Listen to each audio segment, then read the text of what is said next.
evening, everyone, and welcome to Season 2, Episode 10 of The Buzz with yours truly, Mama T. Tonight, we're going to be visiting with my good friend, CactusStCyr, and we'll get to the interview right after a word about Grand Forks Best Source. Today's episode is sponsored in part by Grand Forks Best Source.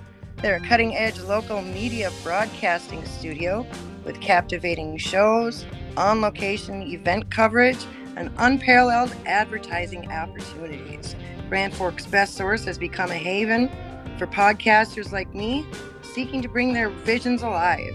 If you're a podcaster looking for studio or platform, or a local business seeking to advertise, go ahead and email Paul at local@gfbestsource.com. You can call him at 701-740-9337, or you can go to their website that's listed on your screen there, gfbestsource.com. Tell them Mama T sent you. Yeah, tell them Mama T sent you. The end of that one cut off a little bit. Hey, Cactus, how's it going? Hey, what's going on, Tanya? I can hardly hear you. Oh, can you hear me now? Yeah, just like the commercial. Yeah. Sorry. How's it going? I'm doing good. How you doing? Awesome. I just got a new job. I start tomorrow. I can work from home. I'm going to do my podcasts, of course, but I'm going to be a life insurance producer. Nice. I'm going to be, yeah, going to make money. I got the hookup on my life insurance now. Yeah. So, what you been doing with yourself since we last saw you? Just kind of been moving around, working, still playing music. I'm out here in LA now. I just moved from Santa Fe. Still working in the cannabis industry, trying to find work right now. Things are kind of rough, but yeah, it's taking it day by day, I guess. But yeah, it's nobody told me LA would be this hard as far as just even finding work, let alone anything else. But yeah, it's been a journey. It's been fun. It's pretty cool. Yeah. I really wish you had your guitar with you. Oh, that would be a blast. So how did you get into music in the first place? I got into music. My dad, when I was a little kid, used to take me to go watch my uncle play, who was a blues harmonica player. And I grew up in Sioux City, Iowa, so I used to play around there at this place called the Attic Bar in South Sioux a lot. But I'm also enrolled in the Winnebago Tribe of Nebraska, and our res is only probably maybe 25 to 30 miles, maybe somewhere around there outside of Sioux City. So it's kind of like where I grew up. But yeah, that's where I got my start anyways, at least hearing music and being around it and all that. I was just like a little kid, just going to watch my uncle. My dad would always make me call the owner of the bar, Brent, and be like, "Hey, Brent, I'm going with my dad. Can I go watch some music tonight?" And he'd be like, "As long as you're not drinking and you're with your dad." And that's how I grew up and got introduced to music.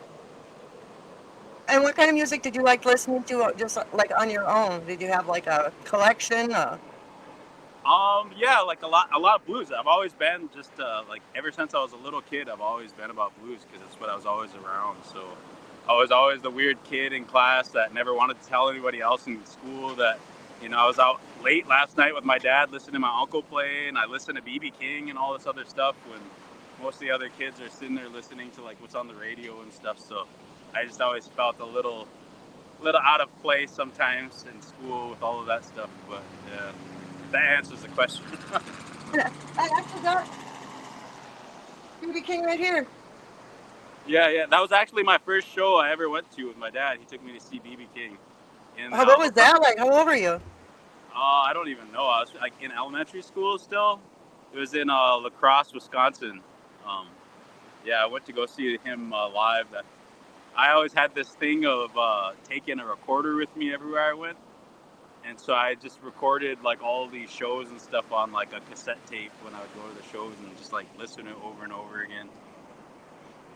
What all instruments do you play? Did you get lessons or did you teach yourself?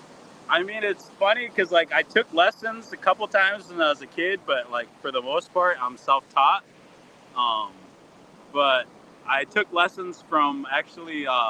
So I'm from Sioux City, and there's this he's kind of a big deal to everybody in Sioux City, and his name's Tommy Bolin. But he used to play in Deep Purple and James Gang and all of that.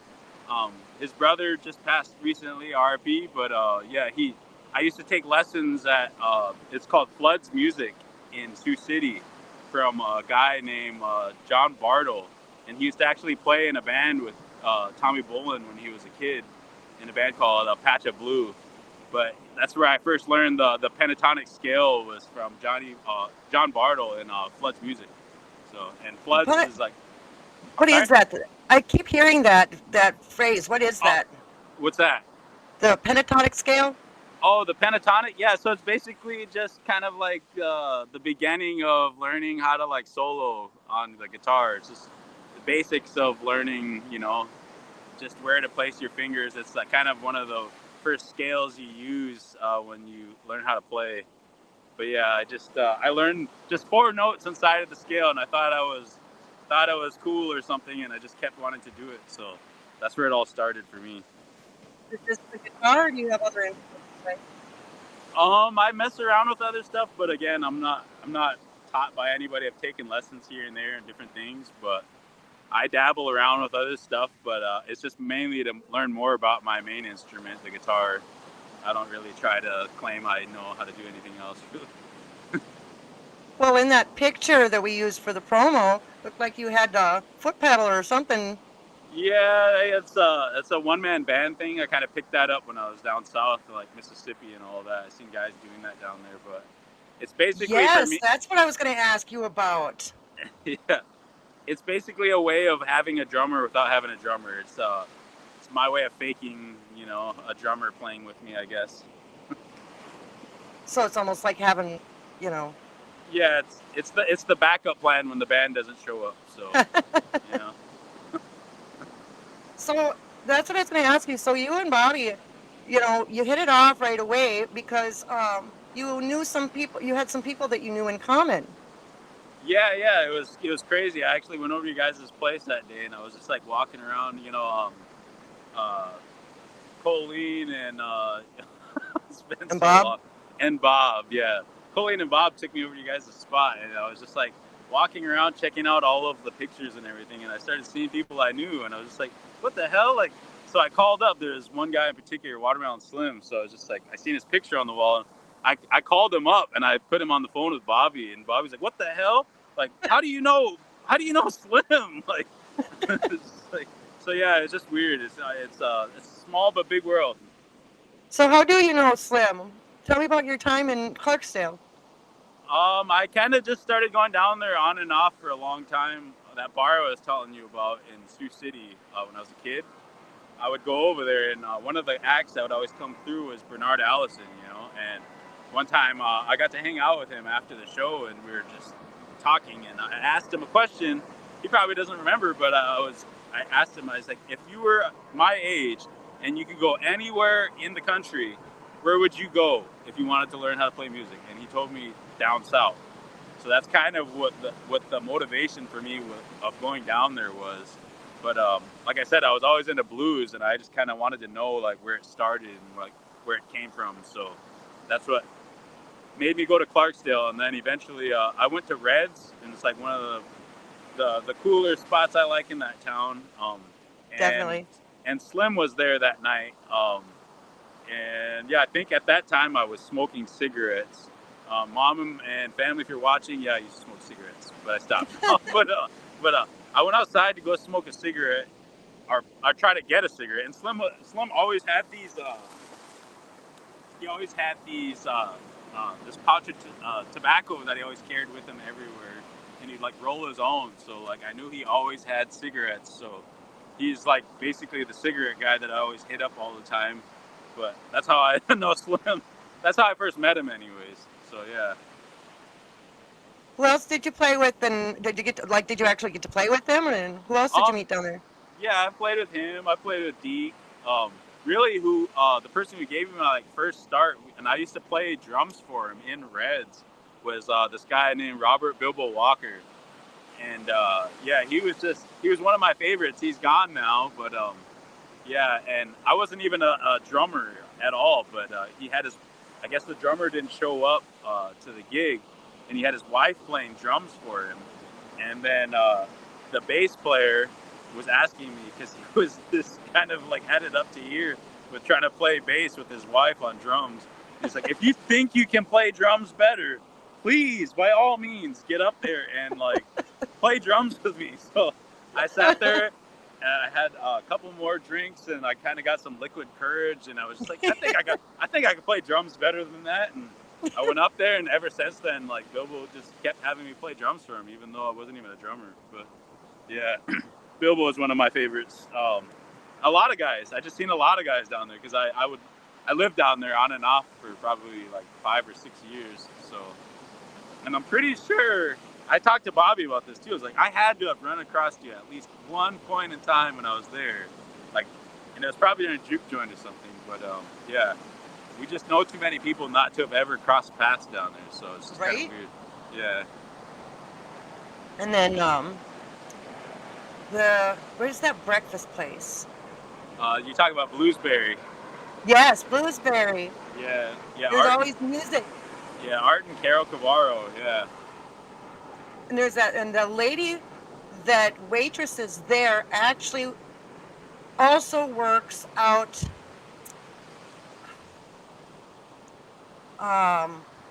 What's up? It's like a plantation or something. It's like the giant building that's Hobson.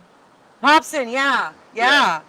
She also works out there at the door. So every time we'd go down there, we would go to the Bluesberry, and I was like, we like the first time, our first trip down there, you know, like, and he's like, I got to bring you over here. We got to go over here. We got to go here. We got to go there. And kept seeing the same lady everywhere we went. How many jobs you got, woman? Yeah, that happens a lot there. Oh, we had a good time down there.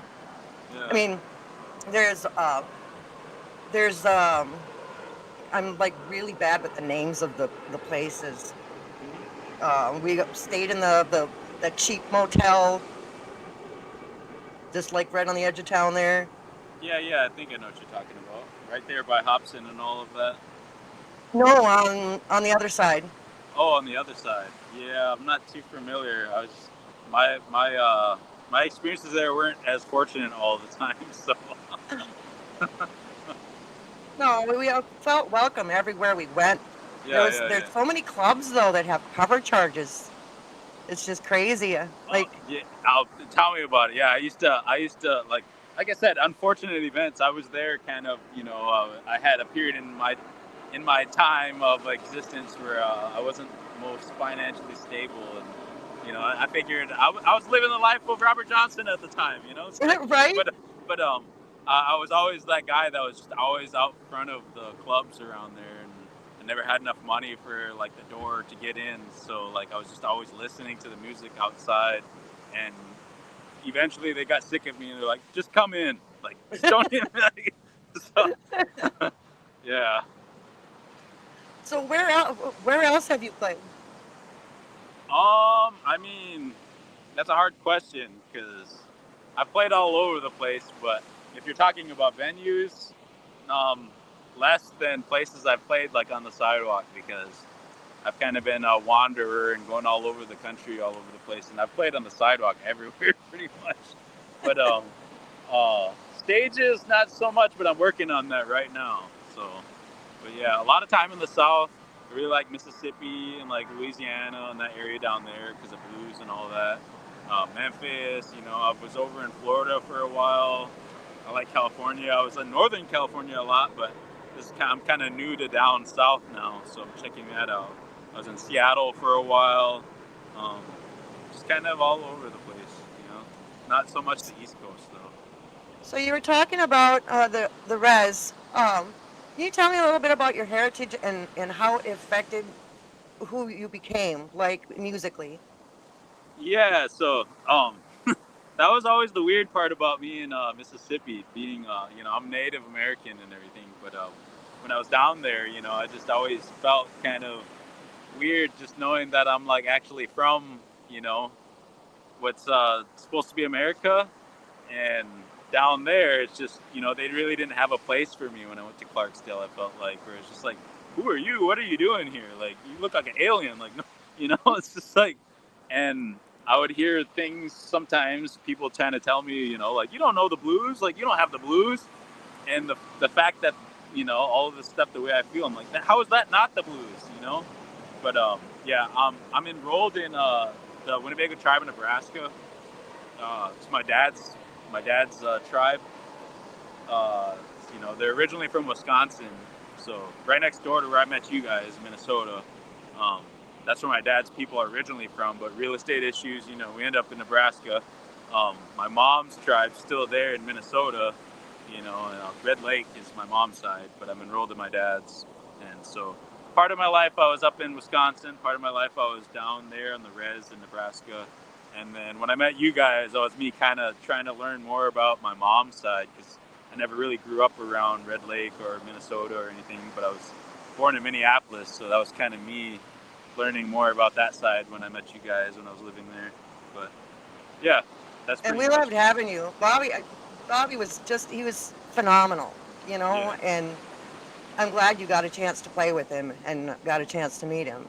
No, yeah, Good. Bobby was good shit. Bobby was really cool. I'll always remember a lot of stuff about Bobby. There's things I learned a lot actually in a short amount of time. I'm kind of a person, I don't say a lot of times, but I'm really observant, and I learned a lot from just kind of being around and observing Bobby, especially up there, you know. Oh, we have a comment. Paul Tessa Jr., we call him Sweet Polly T. He was a band member of Bobby's. Says, loved Clarksdale. Bobby and I are on music store walls. We played on the sidewalk in front of the music store at the Clarksdale Fest. Then we played at the pizza joint. It was a fun trip. It's always a fun trip to Clarksdale. Yeah. We do have to cut to commercial. We're going to hear, first we're going to hear about Global Cleaning and Soul Kitchen in Grand Forks, North Dakota. And then we are going to give everybody a special treat and play them a little clip of you and Bobby on Bob and Colleen's stage in Cass Lake over at Lockjammers. Stay tuned.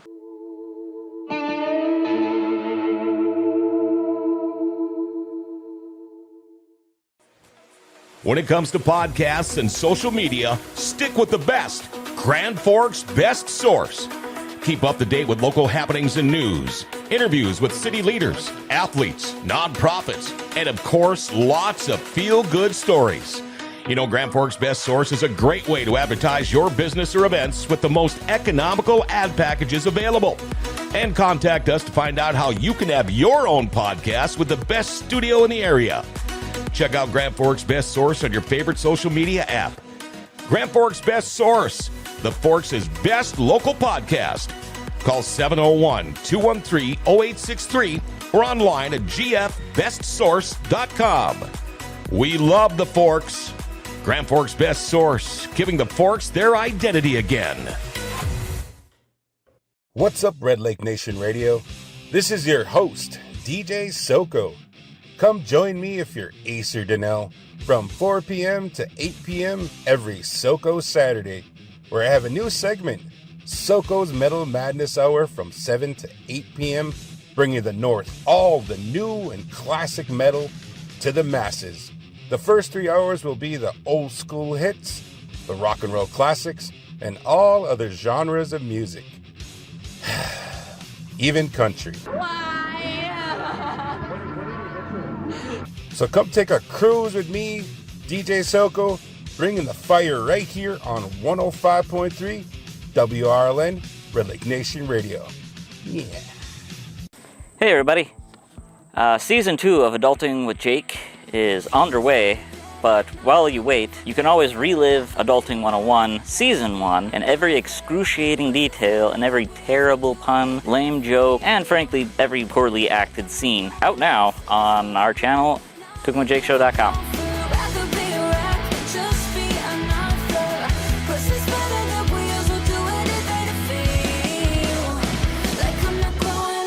Visit LittleBobbyBuzz.com, your source for Little Bobby merch and music. Keep up with the bar, and don't forget about the buzz with Mama T. That's LittleBobbyBuzz.com.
Well, that was fun.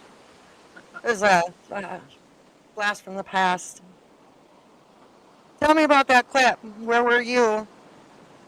I was actually the one recording that. That was Wayne McFarlane and Bobby, and it's funny because that red guitar that he's playing. That I was like, here, Bobby. Like he's like, I don't got my guitar. Just play mine, man. I'll go. Like, and I recorded it, but that guitar is actually Wayne's guitar, and I still have it. He's been like asking me about that guitar forever, so it's just funny, kind of seeing Bobby like play that guitar. But yeah, I was off to the side of the stage over there, and I was just kind of like letting them do their thing and just kind of just watching, you know. See, I thought you had sent me a clip of you, but now that I was, because on my phone it was so small, I couldn't really see it, and I was like, wait. No. You're good, you're good. But no, that was a really good memory, though. That was a really fun time, actually. I brought my, I have a 4-track reel-to-reel that I brought to that gig, and I actually got all that whole show, Bobby, and all of that, like, recorded on the reel-to-reel, too, so it sounds really Shut good. up, really? Yeah. So yeah, that was... Francesca wants to know who all was on that stage. That was... I can't remember his name. You know Kenneth? So Kenneth was playing bass. I can't remember the name of Wayne's. It's all Wayne's band. He brought his band. Oh, okay. But it was Mario Dawson, I think, was there on the drums. And then I can't remember who the saxophone player is. He always plays with Wayne all the time, and that's Wayne McFarlane and Bobby. But yeah, that was pretty much it. I do have to give a shout out. Thank you very much to the moving crew that hurried up and got everything done downstairs real quick at the beginning of the show. You might have heard some background noise, but they got done in a very timely and quiet fashion, and thank you for moving my furniture in here finally. They are watching the show right now. Well, at least one of them is. Hi, Ricky. Okay. So, tell me about your first gig and how you got it. Where was that?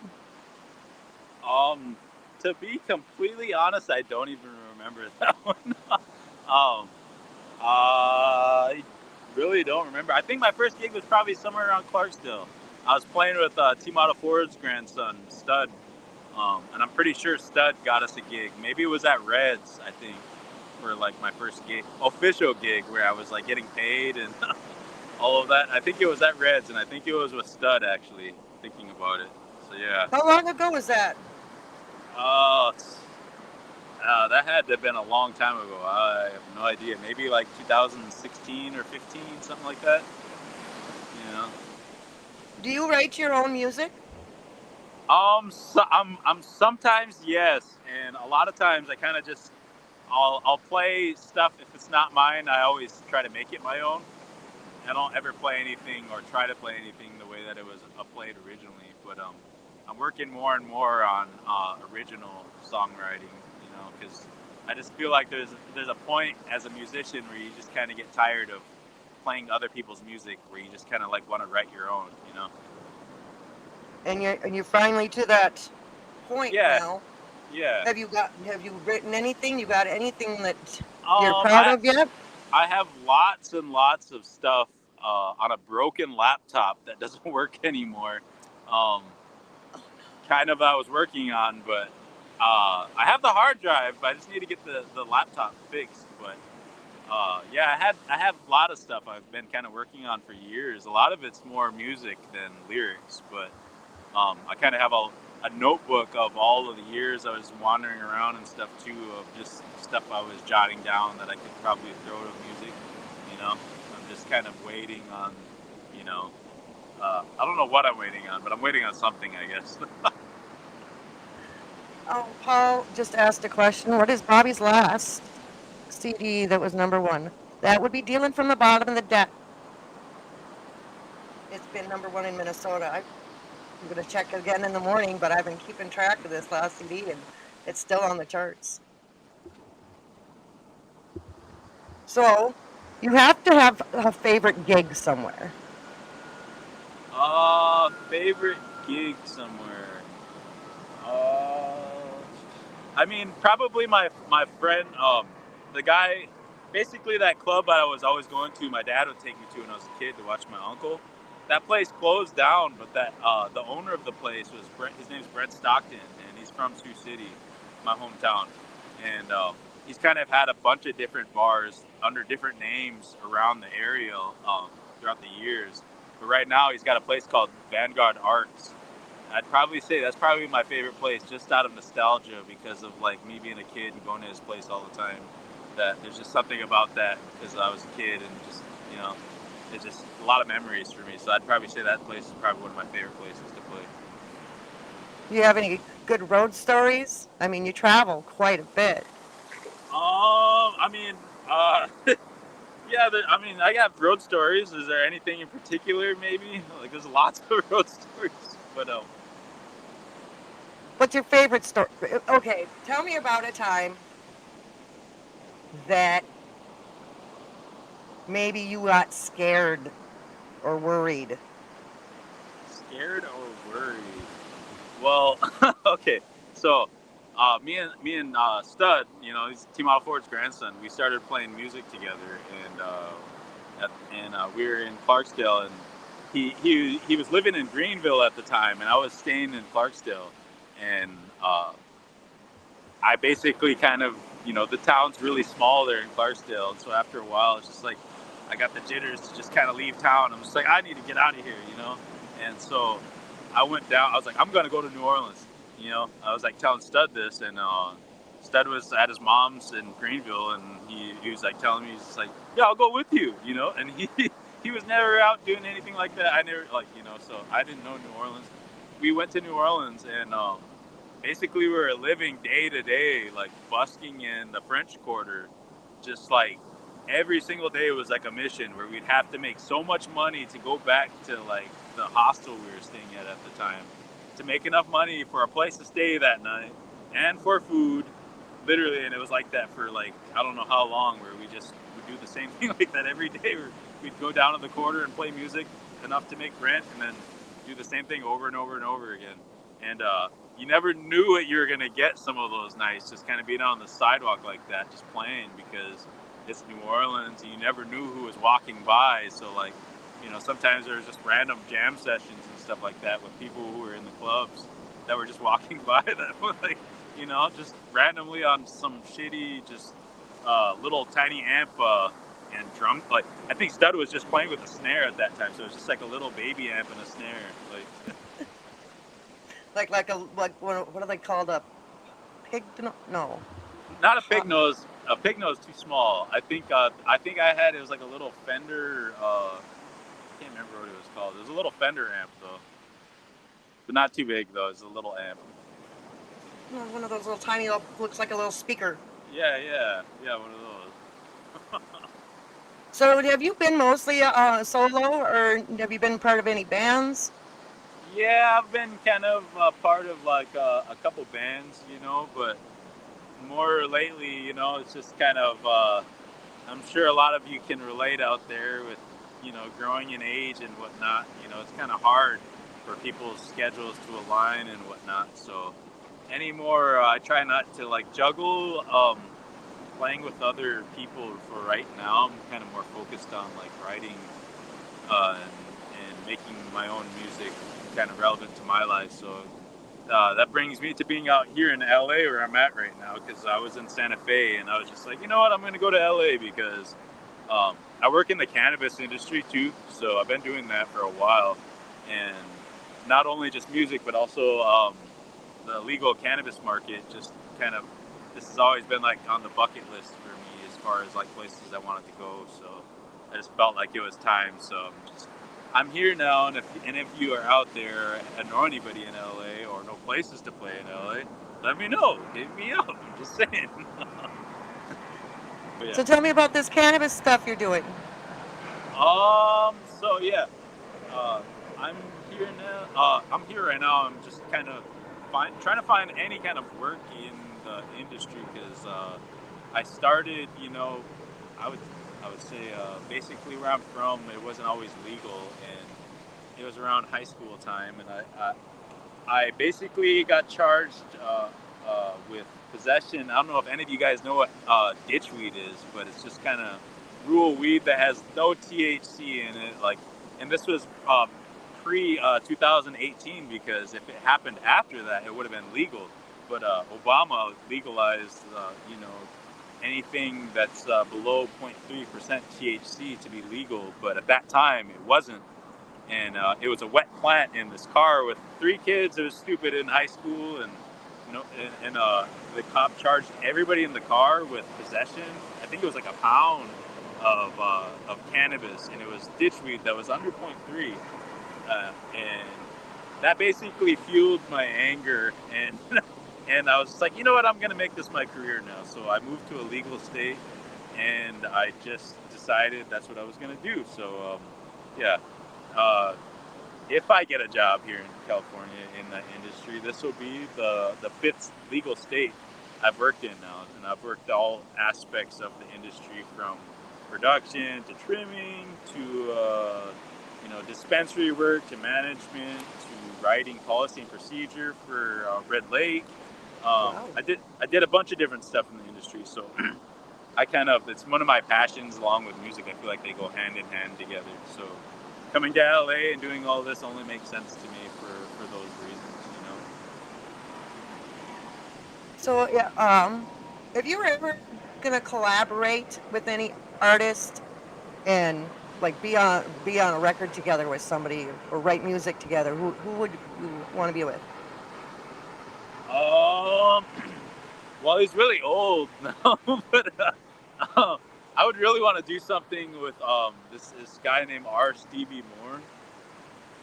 He's probably one of my favorite musicians of all time, and he's they call him the founder of indie music. DIY. So basically, he never signed to a label, and he kind of made all his own recordings at home, like on reel-to-reels and stuff like that. Back in the day, and before the internet even existed, he had like a fan mailing club where he would mail out his like personalized reels that he would make for just one person at a time if you were on his mailing list, and he would mail you like songs that only you got. And this was probably like back in like the 70s or something like that. And so like those reels are worth probably a lot of money now, if people still held on to them. But he's still playing music from what I heard. But yeah, he's one of my favorites. He's just kind of all over the place. I think his stepdad was like a really big like bass player, like session musician out of like Nashville. I think used to like play with Elvis and stuff like that a long time ago. Wow, Yeah. that's crazy. What do you What think the about? biggest challenge? Huh? Oh no, go ahead. I'm sorry. So, what do you think the biggest challenge of staying in the industry for so long is? I mean, I don't think there's any really big challenge if you really like. I just feel like if you love what you do, it's you know what I mean. Regardless of any challenges, you're gonna do it because you just love to do it. You know, like I don't know if I'm crazy or stupid or whatever you call me, but I mean, I'm out here broke right now in LA, just trying to look for a job because I want to come out here and play music. You know, like I could be doing a lot of other things that are probably more productive with my time, but because I love music so much, here I am, you know. And that's what it's all about. It's, I think it's hard. One of the reasons there is, I do this show, and I keep it clean. I keep we don't cuss and swear, or smoke cigarettes, or drink alcohol. That's the Renegade Radio show. That's the Monday show. But it's because it goes over so many different platforms, and I want to keep that clean rating so that we can get kids into the music industry and get these kids playing music and listening to music and creating music. And that's why I ask a lot of the questions I do. And one of the questions I normally ask is, what do you think we need to do to get kids into the music industry? To get Advice would you kids. give them? I mean, I don't know. I kind of just am a firm believer in if it's there and you want to pursue it, then yeah, anything by all means to encourage the kids to play. But I don't know. I just kind of, from personal experience, I would never like want to push anybody into anything. But as far as if that's there, then yes, to help them out for sure in any way possible. Because I was a kid, like I said, going to all those places with my dad and everything, and it was older people who kind of like molded me into wanting to become who I am. That gave me a chance. That were around things that could have influenced me in whatever way. But them taking the time out as me being a little kid, you know, to kind of like push me in the right direction, you know.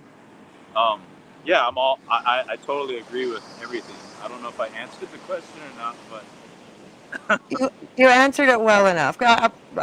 You know, we got to do try to get more funding, maybe. You know, oh, for sure, for sure. we do have to cut to commercial. We're going to hear about the Santa Claus girls, and we're going to shamelessly plug the other show I'm on, Renegade Radio.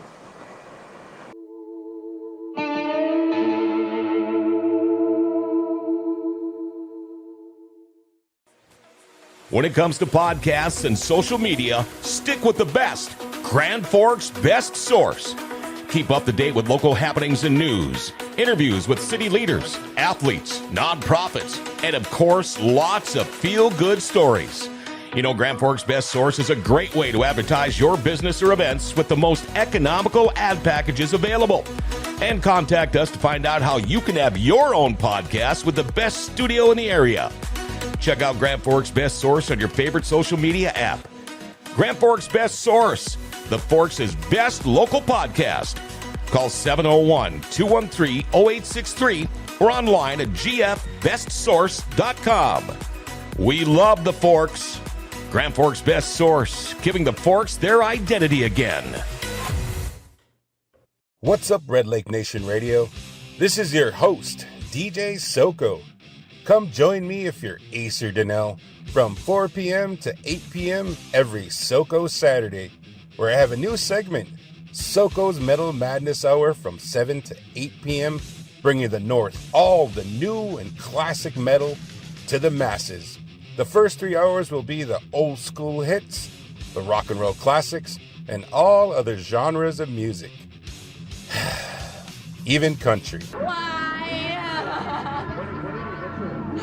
So come take a cruise with me DJ Soko, bringing the fire right here on 105.3 WRLN Red Lake Nation Radio. Yeah. Hey everybody. Season 2 of Adulting with Jake is underway, but while you wait, you can always relive Adulting 101 Season 1 and every excruciating detail and every terrible pun, lame joke, and frankly, every poorly acted scene out now on our channel, CookingWithJakeShow.com.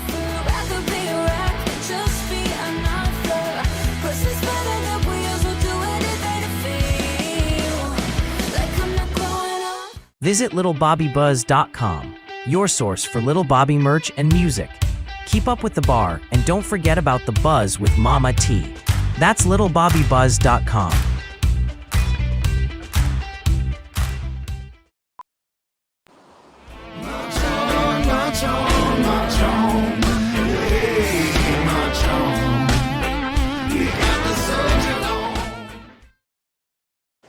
And we're back. Oh, I've got another fan watching.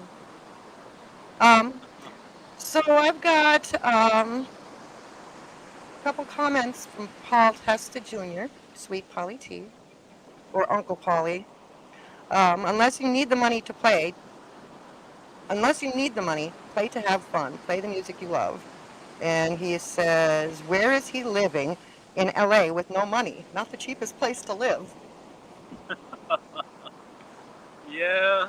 I'm a man who likes to defy the odds, I guess. I go everywhere. I don't know. I guess I believe in just music so much that I've kind of learned through my experiences to just not really worry so much, that everything always kind of falls into place. You know, it's the blues. What do you expect? You know. Oh, I forgot. So, Renegade Radio. Did you see that? Did you see that commercial? That's the other show I was talking about. Tomorrow, I start my new job tomorrow, so I'm going to miss one of the interviews that I was really looking forward to doing. At noon, Frankie and the boys will be interviewing Kenny Lee Lewis from the Steve Miller Band. So I'm going to miss that interview. But tomorrow night is the season 3 finale. Comedian Joey Gaynor, wrestling expert, and DJ Kenny Casanova, and making his second appearance will be Justin Race. So there's another shameless plug for my other show. So what else do you do besides the cannabis thing, besides the music? What else? What are your hobbies? What do you like to do? I have a dog. I really like, my favorite pastime is just kind of going to the dog park a lot. You know, there's a lot of cool dog parks across the country. You'd be surprised, actually. You can meet a lot of cool people and a lot of cool dogs at the dog park, I imagine. No, yeah, I was thinking about getting the dog. They actually have some really nice ones around here in LA too. Like, you'd be surprised. They're pretty nice, actually. Like, some of the nicer dog parks I've been to. We're going to jump back to, we were talking about the kids and everything. So who was your biggest supporter when it comes to your music career? I'd probably say my dad. You know, he was the one who gave me my first guitar pretty much when I was a kid. I was out, and he would just always kind of push me into it. And I would go to him to these places to watch all these musicians. I just remember him always saying, "Watch their hands, watch what they're doing with their fingers." Like, and he'd always have me go up front. And a couple times I got to sit in as a little kid with people that were pretty big acts and stuff like that. Just being a little kid and being up front, because my dad was just "Go up there and watch their hands," you know. So I it was just always cool as far as him just being my support and everything like that with everything I did. He was always at my shows whenever I was around. But I would probably say it was my dad. What kind of music do you listen to now? What's on your playlist? I kind of listen to a lot of different stuff. More kind of lately, I've been into like Trinidad kind of tribal music, and I kind of into this Japanese artist Shintaro Sakamoto is a really one of my favorites probably. I listen to a lot lately. I kind of been listening to the Moody Blues a lot lately too. Moody Blues, Yeah, Knights in yeah, White Satin. yeah. I mean, a question of time. I think is like the one with the guy with the hand and all of that, like on the album. That's probably like one of my favorites. But Melancholy Man, that's like been my favorite lately. But yeah. Well, see, you see, it seems like blues would be kind of hard for you just because you just seem like such a happy person, and it's hard to get people that. I mean, you had to have had some experiences in your life that Yeah, get you into that blues zone. the people that I've kind of looked up to and have like crossed paths with along the way, kind of, you'd be surprised, some of like the people who kind of had more blues, and everybody associates blues with sad, but really, blues to me is about life, and life ain't always sad, but life ain't always happy, you know, and it's an earthly thing. I feel like so.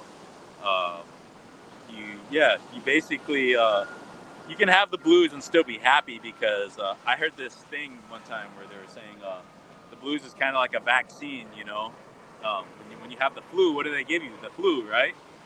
And it's to keep the flu away, So when you have the blues, you play the blues to keep the blues away. So I might be happy because I'm keeping them away too. You never know. That's an awesome answer. I love that. Because a lot of people they hear you play the blues and they're like, I'm not into the blues. It's too sad. It's not always sad. And No, like, definitely have you seen the movie Rumble? not. Rumble. No, I don't think I have seen that. Oh, okay. Well, this is your homework after the show. You find this Okay. movie. Watch the movie Rumble. All It's right. like how I think it was natives that started the whole blues and how everything got Okay. together, I think I how it know all which one you're started. talking about. Bobby was Yeah, always talking about that movie to yeah. everybody. He's like, it's a really good movie. No, yeah, that kind of is, yeah, I remember meeting you and Bobby for the first time over there at Colleen and all this place.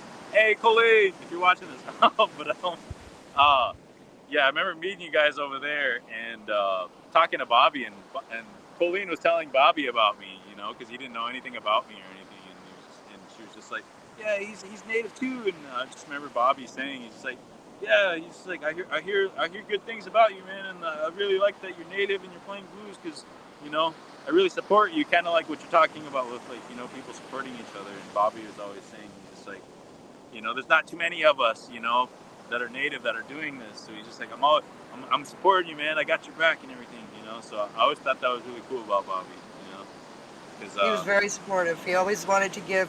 He yeah, always wanted to give everybody a chance. He, like during COVID, when everything was closed, he got he talked to the state and was able to keep the doors open and gave all kinds of musicians jobs during COVID because there was no place else to play.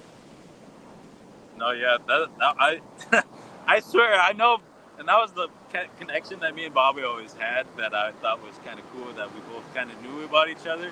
Is that we both knew we were native and we are both like around there in Minnesota, but like we both knew about Mississippi too. And I just feel like the whole Mississippi thing kind of just like you got to be on your grind down there. You got to kind of like hustle a little bit harder than other places just because it's so desolate out there, And I just I always kind of admired that about Bobby. Is I was like, man, this guy is kind of out here in McIntosh. I've been out there, and it's kind of got these Clarksdale vibes, and he's just over here hustling, doing all this shit, or excuse me, stuff that he he he's. I just always respected that. I just always knew Bobby was like hustling all these things. He was doing the radio show and all this stuff. I was like, man, that's pretty cool, man. You're doing that out here in Minnesota, I never seen anything like that really up there, And I always thought that was really cool. Yeah, he was definitely one of a kind. He knew he knew how to hustle. So, what do you think people would be surprised to know about you? I think people would be surprised to know that I'm somewhat of a decent cook. Yeah, I've had a lot of cooking jobs, and that's kind of like one of my other hobbies, I guess you could say. outside of music and all this other stuff is, I like cooking a lot too. I've had a lot of cooking jobs when I was up there in Cass Lake. I was cooking over at Log Jammers. I was cooking at what's that gas station down the street from them again? Cenex? Not. Or the other direction? Is it off It, right off of 2? it's literally right down the street from the first gas station on that corner right there, where you're turning from the main road. But Yeah. Orton's. Was it? I thought it Yeah. was Cenex. Why did I think it was Cenex there? Yeah, Orton's. So I was working at Orton's, I was working at Log Jammers, and I was working at the casino doing like prime rib and stuff like that over there. So I can cook too. So I like cooking a lot, and I just came from New Mexico, so I'm kind of added a lot of new stuff to the stuff I can cook being down there. So kind of like I just like eating, I guess. What's your favorite dish to cook? I'd probably say my tribe's food. They make like this. It's like a corn soup. It's like a corn from my tribe, and you just kind of like put beef in there and everything like that with some fry bread. That's like kind of reminds me of my childhood. That's like probably one of my favorite meals. I just learned how to make. Bobby taught me how to make fry bread, like his grandma's original recipe. And I didn't have any bread when I moved into this apartment. Oh yeah, I had flour, I had baking soda, I had everything that he had. I had all the ingredients. I was like, yep, making fry bread. Have you ever been down south? Have you ever tried the fry bread down south? No? I don't think so.